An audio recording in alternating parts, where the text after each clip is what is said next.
उन्हें लौटाते नहीं। सभी उनसे बड़े प्रेम किया करते।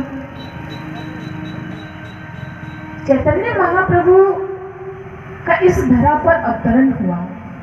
प्रभु श्रद्धालुओं, ये चैतन्य महाप्रभु की जीवन चरित्र ये हमें क्या सिखाती है, हमें क्या बताती है। प्रभु श्रद्धालुओं, आगे जी यो तो आने वाले हैं नहीं और आज पहली बार दफा आए हैं और यदि कुछ कह दिया तो आगे से आएंगे भी नहीं। वैसे बड़ा आया कहा, सेठ जी उठिए, अब कथा हो गई, अब जाइए। अब सेठ जी ने कहा कथा खत्म हो गई, अरे आनंद आई था, क्या आनंद आया होगा, क्योंकि जब से आए तब से थोड़ी ही देर के बाद तो सो गए थे। अब घर पहुंचे सेठ जी, कहा क्या हो, कैसा रहा, क्या सुन करके आए। कहा अरे आनंद आ गया। कहा क्या क्या सुना। कहा तीन ही तो चीजें थी, आइए बैठिए जाइए। पत्नी भी समझदार थी, वो भी समझ गई क्या सुन करके आए हैं, वो भी समझ गई। लेकिन पत्नी ने भी कुछ नहीं कहा, क्योंकि पत्नी भी अपने पति के स्वभाव से वाकिफ थी। ये बड़ा अहंकारी इंसान है, यदि कुछ कह दूंगी तो आगे से कभी जाएंगे भी नहीं मेरे कहने पर कहीं, इसलिए पत्नी भी चुप रही। अब देखिए संजोग क्या हुआ। रात में सोने के लिए गया, लेकिन नींद नहीं आ रही थी। क्यों? क्योंकि दिन भर तो पंडाल में सो करके आए थे, तथा पंडाल में सो करके आए थे, नींद नहीं आ रही थी।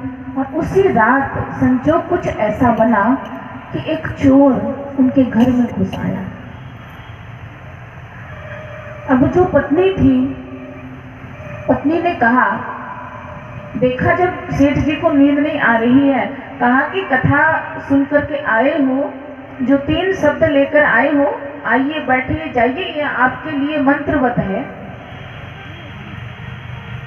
अब उसने सोचा कि मंत्रवत है तो मंत्र मानकर इसका जाप करना चाहिए।